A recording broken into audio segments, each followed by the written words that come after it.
Salut tout le monde, sauf ceux qui ne rangent pas les haltères à la salle. Alors, obligé de se doper, c'est le titre de la dépêche.fr. Après ces propos polémiques, Thibaut Inchep, sèchement recadré par la ministre des Sports, Oudéa Castéra.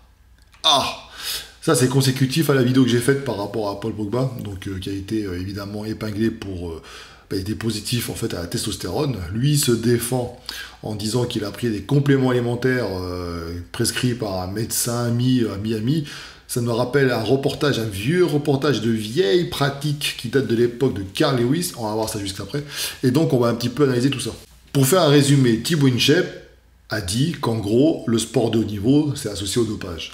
Voilà, ça fait partie intégrante du jeu et il a même persisté en répondant à un commentaire sur Twitter, je crois, en disant que de toute façon, on leur demande en gros à ces gens-là d'établir des records, etc., même du spectacle. Bon, là, je cite pas mot pour mot ce qu'il a dit, mais en gros, c'est ce que ça veut dire. Et donc, forcément, ils sont tentés de se doper.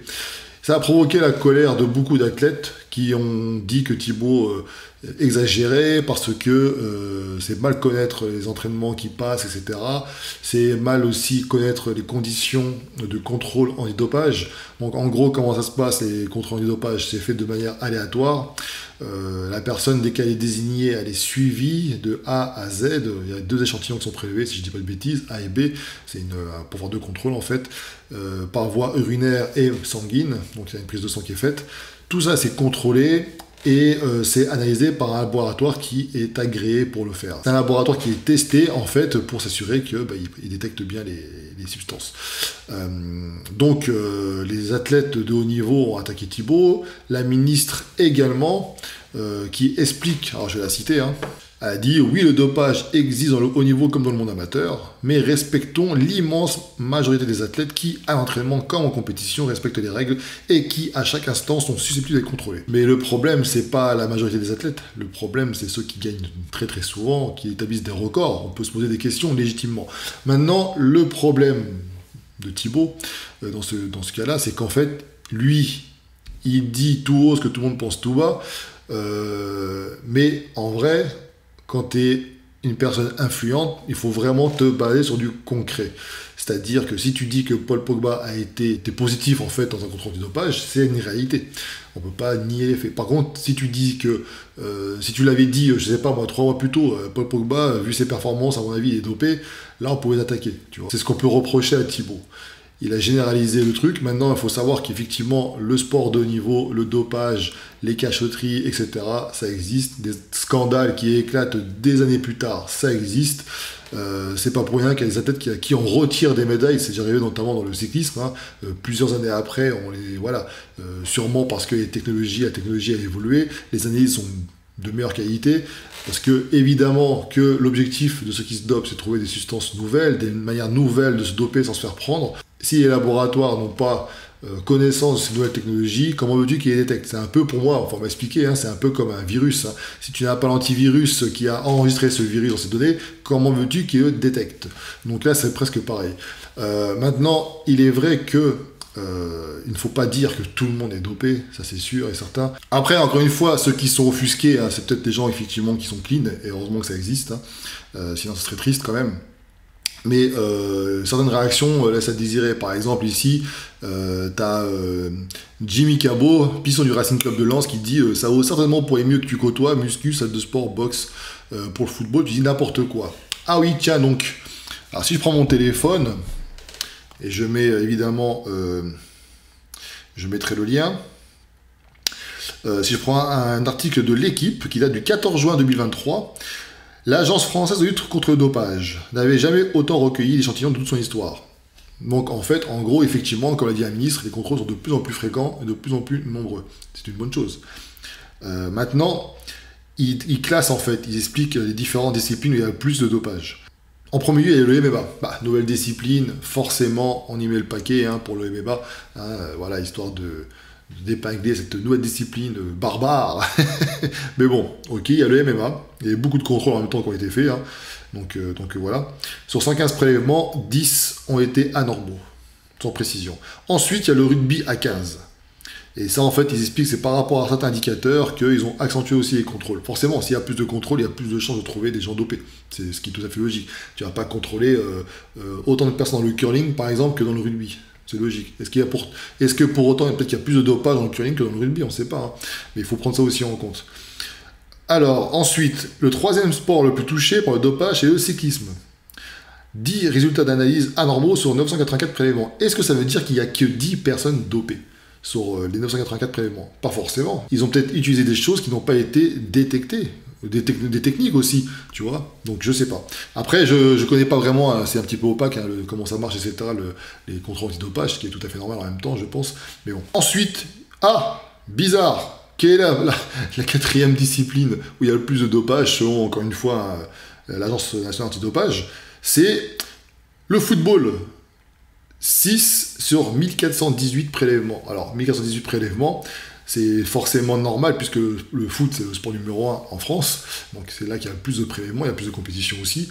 Et voilà, donc, je pense que le foot, quand on parle de foot, de rugby, etc., le dopage est bien présent.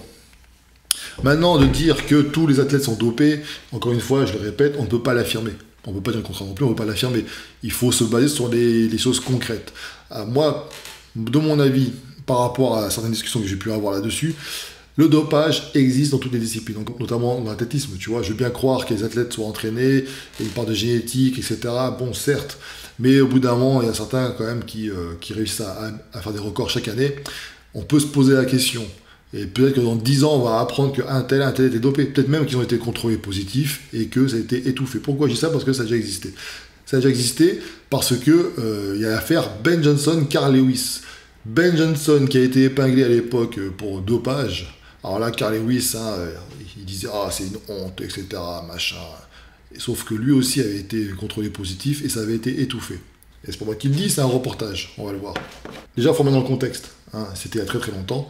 Le reportage date d'il y a à peu près 10 ans, il a écrit 7 ans, mais je pense que c'est un petit peu plus tard que ça encore. C'était Bigger, Faster, Stronger, ok. C'est un reportage qui a été fait par des frangins sur le dopage, justement. En gros, c'est quelque part, c'est pour expliquer que le dopage était présent partout et que les stéroïdes, c'était pas forcément le mal. Bon, sachant qu'il y a un des frangins qui est mort par rapport à ça, donc bon. Voilà. Mais en tout cas, ici, c'est intéressant parce que Ben Johnson est interrogé, et lui, il explique en gros qu'il a triché, etc., mais comme tout le monde. So that's how you justify it, it's like everybody's cheating. Yes. When I interviewed Ben Johnson, Donc là, encore une fois, c'est pareil, c'est un athlète qui faisait la compétition de haut niveau, qui le disait. Donc pour lui, tout le monde le faisait. Mais il parle peut-être pas forcément de tous les athlètes qu'il a côtoyés, mais ceux qui sont dans le haut du panier, ceux qui sont dans les compétitions de haut niveau. Bon, mais allez, encore une fois, je pense que quand même, entre avant et aujourd'hui, les contrôles sont peut-être sont plus efficaces, peut-être plus nombreux, et voilà. basically said, look, everybody was on something. You know? Well, Ben, and bless his heart, he's got to say that everyone's on something. That's justifying his own means. So he has a problem with you. You have a problem. You have a problem of, me beating him. Yeah. We were taking that victory stand. We were on the stand, and he got the gold medal. He didn't smile. He never smiled.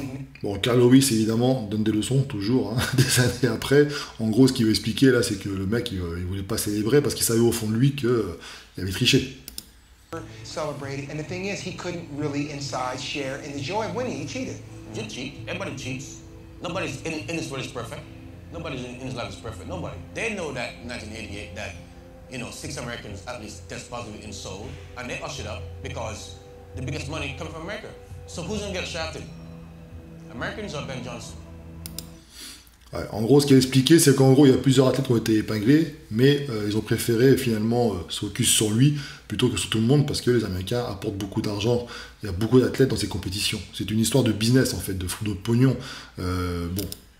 Après, ça reste encore une fois, ses déclarations pour se défendre. Fairly singles out. I think that there's always scapegoats. Is there a lot of drug use going on in Olympics? Oh, absolutely. Absolutely. Dr. Exum was the director of anti-doping at the U.S. Olympic Committee for 10 years. Alors là, quand même, c'est un docteur qui a participé au comité olympique américain. Il était au contrôle antidopage pendant 10 ans. Donc c'est pas le mec, c'est une référence quand même. Tu vois, il sait de quoi il parle. thought his job was to stop drugs in sports, but his bosses had other priorities. Ça, c'est intéressant. Donc, en fait, en gros, ils expliquent évidemment que là, ils pensaient, lui, son travail, c'est de quoi? C'est de contrôler et d'épingler les athlètes qui ont été pris dans la main dans le sac, en train de se doper. Et en fait, a priori, ses patrons, qui l'avaient embauché, avaient d'autres priorités. Ce qui... He told me that over 2,000 American athletes failed their drug tests, including 2000 athlètes américains ont échoué au test antidopage, y compris le fameux Carl Lewis, le gentil garçon. and they were covered up. Nobody believes Carl Lewis ever failed a drug test. Do you have any proof? Oh, certainly. We have just boxes of proof for everything that I say. Here, just look through. Here's a letter from then Executive Director Baron Pittenger to Mr. Lewis. I must confirm that analysis for your specimen B was positive for pseudoephedrine, ephedrine, and phenylpropylamine. Is that what it is? Phenylpropanolamine. IOC banned stimulants. By policy of the USOC, this finding is cause for disqualification from the Olympic team.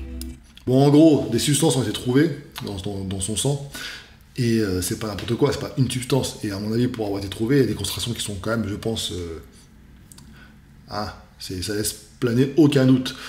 Donc là, ici, le directeur lui explique que par rapport à ça, la sanction, c'est disqualification de l'équipe olympique. Voilà. Donc pour le coup, est-ce qu'il a été disqualifié, Carl Lewis? Bah non. Wow. This was basically a letter that said that you had failed the test and that there was a consequence to that failure. As you all know, that didn't come about. You actually received a letter or a call Yes. that you had failed Et là, ça va vous rappeler quelque chose. Nous sommes en 2023. Hein, l'affaire Paul Pogba. Écoutez bien. a test Right. because of some stimulants. Yeah, it was like a cold medicine type thing, an herbal supplement. They made up this term called Voilà. Ça vous rappelle rien? Les athlètes qui se font épingler. Oui, parce que j'avais un rhume et j'ai pris quelque chose à base de plantes. Ah, tiens donc, il y a tout ça dans les plantes. C'est bizarre quand même. inadvertent use. An athlete took something without meaning to take it or without meaning to gain an advantage from taking it. Voilà. En gros, c'était, pour ceux qui ont connu les Guignols à l'époque avec Richard Virenque, ça a été pris à l'issue de mon plein gré. Hein, donc en gros, là, c'est un terme qui est intéressant, c'est de comment tirer d'affaire ces gens-là qui ramènent beaucoup d'argent, notoriété, etc. Enfin bref, qui représentaient notamment les États-Unis, donc c'est pas rien, à travers le monde. Eh bien, c'est en disant, ah mais oui, on a trouvé ça dans mon sang, je ne peux pas le nier, mais par contre, je n'ai pas fait exprès, c'est pas pour tricher, j'avais un petit rhume, et on m'a conseillé des plantes. Ou alors c'est plutôt, oui, j'ai un copain, moi, un médecin à Miami, et il m'a conseillé un complément alimentaire. Donc moi je savais pas, hein, j'ai pris le complément, je savais pas que il y avait des choses interdites. Ah oui, mais j'en ai pas parlé au staff parce que je pensais pas que c'était important, hein, voilà. Bon, hein. You failed the drug test, you raced against Ben Johnson, and that maybe, you know, the gold medal should go to the guy I next place. understand. There are a lot of people that are going to go to their graves saying, I know he did it. And you know what? The hell with him. Voilà, bon, en gros, il en a pété. Hein. Effectivement, s'il a été contrôlé positif lors de cette victoire, logiquement, il aurait dû être disqualifié et la médaille devait revenir au deuxième. Mais bon, ça a été fait, ça a été camouflé, et voilà. Sauf qu'entre-temps, il y a eu d'autres affaires qui ont éclaté, notamment dans le cyclisme, et donc on va dire que les choses ont quand même évolué. Tout ça pour dire quoi? Tout ça pour dire que Thibaut Inchep, et ce que nous autres aussi on dénonce, c'est une forme d'hypocrisie. Parce que on va vous dire qu'on contrôle les athlètes, on met les moyens, on fait plus de contrôle, etc. Mais ça représente beaucoup d'argent. Les moyens humains aussi pour analyser, etc., c'est aussi impressionnant. Ils ne peuvent pas analyser tout le monde, ils ne peuvent pas contrôler tout le temps tout le monde, c'est pas possible. Donc forcément, il y a des gens qui passent à travers les mailles du filet. Voilà, tant mieux pour eux. Regardez, quand ceux qui sont dans le bodybuilding, il y a des contrôles antidopage aussi, a priori. Est-ce que vous avez... C'est rare que des athlètes soient épinglés par rapport à ça. C'est rare. Parfois, on dit, ah tiens, lui, il a été pris, lui aussi. Comme ça, au moins, ça justifie finalement que, ouais, chez nous, on est sérieux, on fait des contrôles. Vous pensez sincèrement que des mecs de 130 kg secs sur scène, c'est naturel. Donc au bout d'un moment, voilà. Et pourtant, on dit qu'il y a des contrôles antidopage. Quand il y a une histoire d'argent derrière, et quand certains responsables sont... on va dire, non pas aveuglés par l'amour du sport, mais par les profits qu'ils peuvent en tirer, je pense que certaines valeurs disparaissent. Donc, tout ça pour dire qu'effectivement, alors à l'époque, en plus de cette vidéo-là, hein, cet extrait, je vous mettrai en lien, on précise que, c'est le ça qui dit, hein, les tests antidopage étaient inefficaces. Donc, je pense que depuis, ça a quand même... ça s'est amélioré. Les substances, a priori, semblent être les mêmes, plus ou moins, hein, le PO, etc., machin. Bon, ça semble être les mêmes. Mais c'est pas impossible que d'autres choses existent, sont utilisées par les athlètes actuellement et qui ne soient pas détectées. Hein, on n'est pas à l'abri que dans 5, 6, 7, 8 ans, on trouve... encore une fois, une espèce de polémique, un trafic de tel ou tel produit qui a été utilisé par tel ou tel athlète. Et comme on conserve, je crois, comme on a dit qu'on conserve les échantillons pendant quelques années, on peut faire d'autres analyses, des contre-analyses pour voir et qu'on découvre que ces substances-là, nouvellement découvertes, avaient été utilisées 10 ans auparavant, tu vois. Donc, il y a une forme d'hypocrisie là-dedans, qu'effectivement, des athlètes qui sont naturels, qui font ça correctement, ça existe, heureusement, mais je pense que ces athlètes-là ne sont très rarement, en tout cas dans tout ce qui est sport individuel par exemple, sont très rarement dans le haut du tableau. Voilà. Sauf peut-être exception, hein, c'est possible encore une fois. On leur demande beaucoup de choses, on leur demande d'être dans des entraînements difficiles, on leur demande d'être compétitifs, on leur demande d'établir des records, d'être efficaces, et puis pour ceux qui ont des sponsors, etc., forcément il faut qu'ils gagnent, il faut qu'ils fassent parler d'eux. Donc on peut aussi être tenté parfois par ce genre de choses. Voilà, c'est comme ça. Bon, maintenant, c'est vrai que par rapport au petit clash, entre guillemets, entre Thibaut Inchep et la ministre des Sports, elle a voulu recadrer pour dire, attention, mon coco, en France, on contrôle quand même, hein, t'es gentil, mais de là généraliser, non, ce qu'il voulait faire comprendre par là, je pense, Thibaut, c'est qu'il a voulu dire que c'est quelque chose qui fait partie du haut niveau, il ne faut pas le négliger, ça existe, elle le reconnaît elle aussi, d'ailleurs, la ministre des Sports.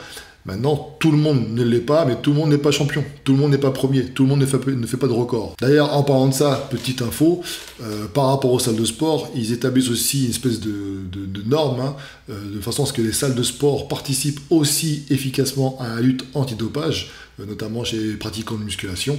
Donc je ne sais pas dans quel cadre ils vont pouvoir faire ça, parce qu'à priori, dès qu'on commence à parler de sanctions, les clubs font un peu la sourde oreille. Donc là, pour l'instant, le gouvernement fait appel à ces clubs, cette espèce de coopération, hein, de sensibilisation, etc.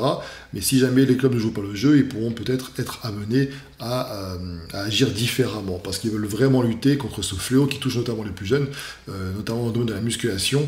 Il y a un article dans 20 minutes aussi qui est paru par rapport à ça, où les produits dopants sont de plus en plus accessibles et très très facilement, notamment chez la population qui est très très jeune. Donc la France, vu qu'elle va héberger les Jeux Olympiques, elle essaye de travailler son image par rapport à ça, en montrant justement une politique ferme, et en montrant, donc c'est pour ça que la ministre a recadré Thibaut Inchep, en montrant aussi qu'elle met les moyens par rapport à ça, parce qu'elle explique qu'il y a de plus en plus de contrôles qui sont effectués, et ils ne laisseront rien passer, voilà, tout simplement.